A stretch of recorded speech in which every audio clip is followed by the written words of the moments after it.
Pues, estimados amigos, nosotros vivimos en una época en que el hombre busca su propia afirmación personal en lugar diverso de aquel que foi previsto por su Criador.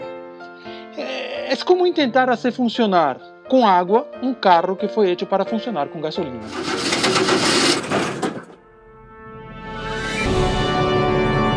Esse conflicto se hace muy marcado en nuestro tiempo, en ese tiempo de Navidad, donde se olvida el nacimiento de nuestro Señor Jesucristo, el propio Hijo de Dios, y se busca una alegría material en los regalos, en los festejos, con que el comercio busca facturar, lo que no alcanzó durante todo el año, olvidando el beneficio inconmensurable que representó para toda la humanidad la encarnación del propio Hijo de Dios.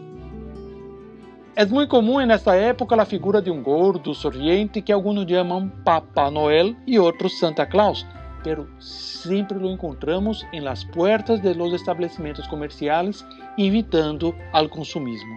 Esta herramienta de marketing encontra su origen en un corazón generoso, que buscaba añadir la alegría material a la felicidad del nacimiento de Jesús, regalando a los pobres, a los necesitados, alguma coisa que los ayudase a unirse a la alegría de la humanidad por el nacimiento del Salvador. Este corazón latía en el pecho del obispo de Mira, en Turquía, llamado San Nicolás. Huérfano de padres ricos, Nicolás dijo sí a la llamada de Dios y entró para la vida religiosa, siendo ordenado sacerdote. Había muerto el obispo de la ciudad de Mira y no alcanzaban a decidir quién sería su sucesor. Así, el cabildo diocesano decidió que el primer sacerdote que entrase en la iglesia al día siguiente sería el elegido por Dios. En la mañana siguiente, los canónigos miraban a los que entraban, pero todos eran laicos. Mientras tanto, bajaba de su caballo el joven sacerdote Nicolás. Y, al entrar en la iglesia para hacer sus oraciones matutinas, mal puso los pies en la puerta y un estrepitoso aplauso tomó cuenta de toda la iglesia. El Espíritu Santo enviaba el nuevo obispo para la ciudad de Mira. El decano de los obispos le comunicó lo acontecido y después de seria hesitación, Nicolás percibió que esta era la voluntad de Dios y recordó de María que dijo al ángel: hágase en mí, según tu palabra. Nicolás foi um obispo santo e bondadoso, que marcou o mundo cristiano por sua generosidade para com os mais necessitados. As antigas leyendas de niños e de regalos traídos por el santo nasceram em Alemanha, em Suíça e nos Países Bajos, onde eles esperavam, os niños esperavam ansiosos, lo que traria San Nicolás por ocasião de la Navidad.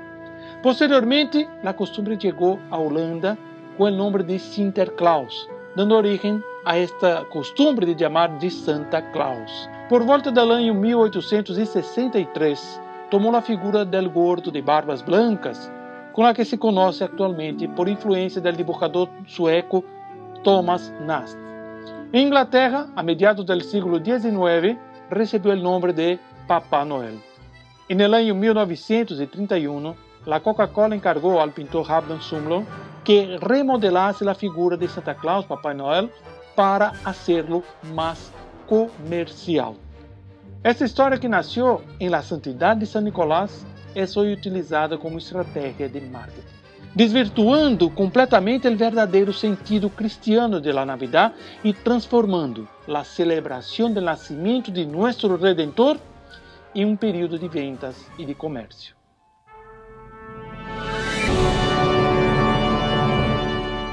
O verdadeiro sentido da Navidad nasce com o designio amoroso de Deus de salvar a los hombres e unirlos cada vez mais com su Criador.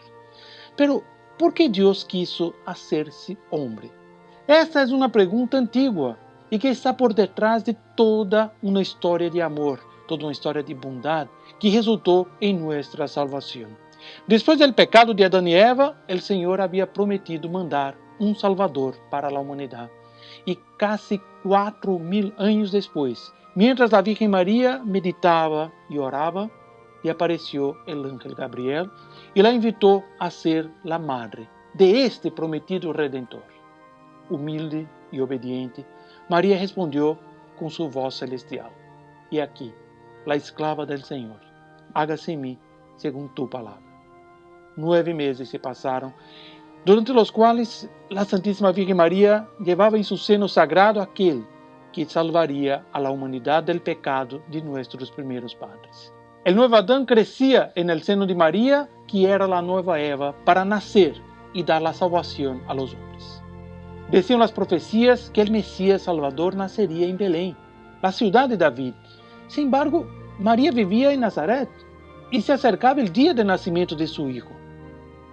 En ese momento, un decreto del emperador romano determinó que todos los pueblos bajo su dominio se inscribiesen en su ciudad, la ciudad de sus padres, para un censo de toda la población dominada. María, como su esposo, San José, eran de la casa y de la familia de David. Y por eso debían ir a la ciudad de Belén para inscribirse conforme la ley. En la ciudad, llena de gente que necesitaba cumplir la determinación legal, la familia sagrada no encontró posada. Una simple gruta, donde se abrigaban los animales, fue el lugar elegido para el nacimiento de este niño, que nacía como hombre, pero era al mismo tiempo el Hijo de Dios. La noche caía sobre la ciudad, silenciando todo.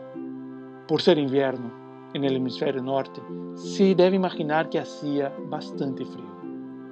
La Virgen sufría y, sobre todo, le era doloroso verificar que su Hijo Santísimo, el propio Creador del mundo, nacería en un lugar inhóspito, bajo el frío que penetraba por todas las partes. Pero ella había dicho sí y continuaba diciendo sí a la voluntad de Dios. En un arrobamiento de alegría nació milagrosamente el niño Jesús, contemplado por los ojos santos y maternales de María.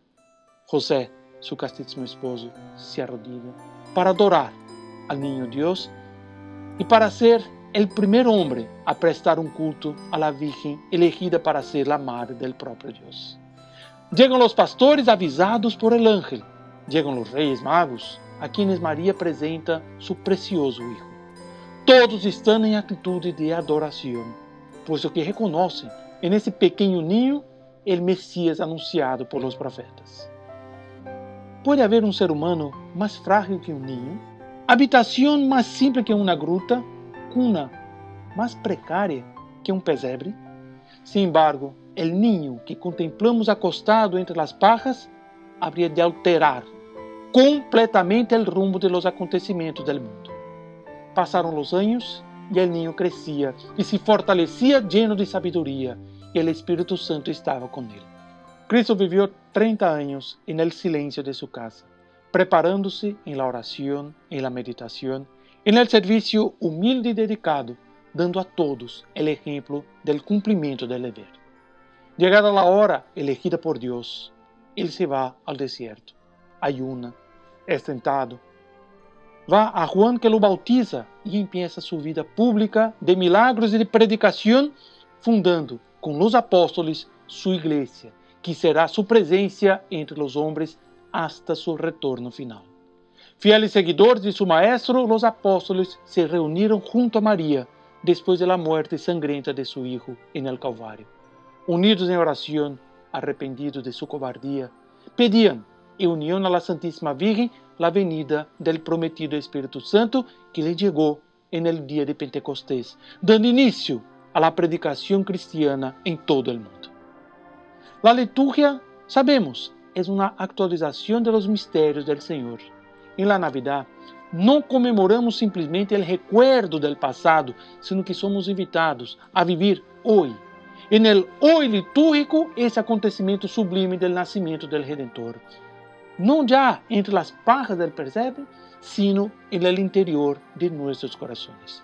Amigos, abramos de par en par las puertas de nuestras almas para la Sagrada Familia que bate.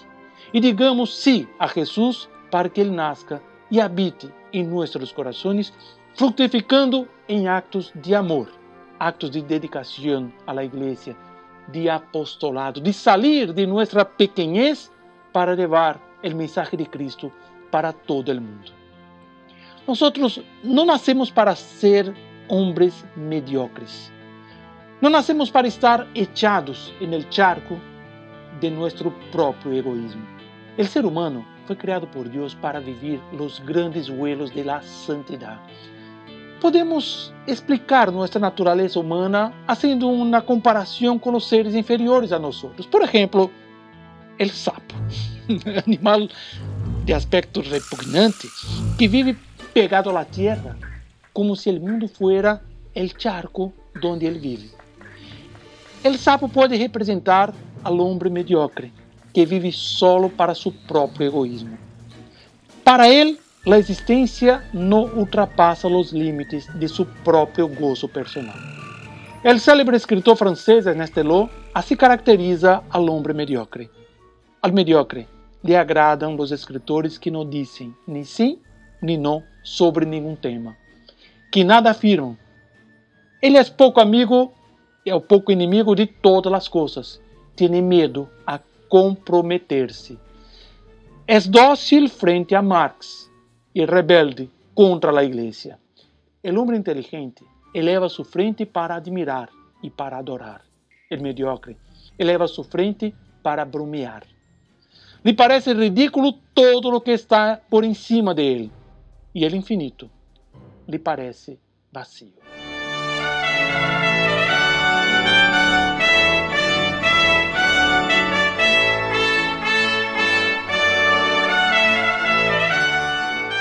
Por otro lado, el águila alabada por la Escritura, a la cual es propio ostentar sus garras, sus grandes alas, su fuerza y su ímpetu, que simbolizan ciertas cualidades de Dios. Y por eso representan al audaz evangelista San Juan, se eleva a las alturas, sin miedo de ver las cosas con la mirada de Dios. El águila es símbolo del hombre que tiene siempre sus ojos puestos en el ideal. Tiene siempre sus ojos puestos en su vocación, en su amor a Dios, y por eso, aunque anciano, será siempre joven, pues encuentra siempre un motivo para vivir y para luchar.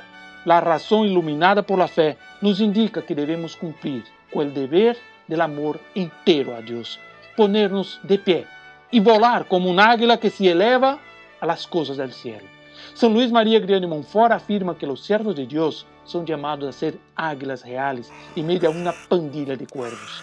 Un batallón de leones intrépidos entre tantas liebres tímidas. El águila, en su vuelo, se alza con osadía, no duda, no toma precauciones pequeñas y mezquinas. Es semejante al alma audaz, cuyos altos valores morales y espirituales lo llevan a no medir esfuerzos en el servicio de Dios.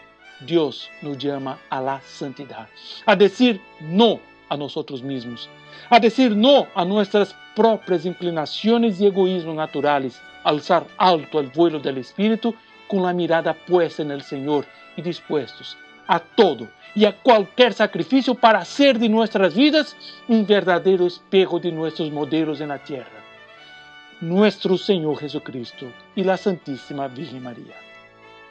Deseo para todos ustedes una verdadera santidad y una unión entera de corazón con nuestro Señor Jesucristo y con su Madre Santísima. Salve María.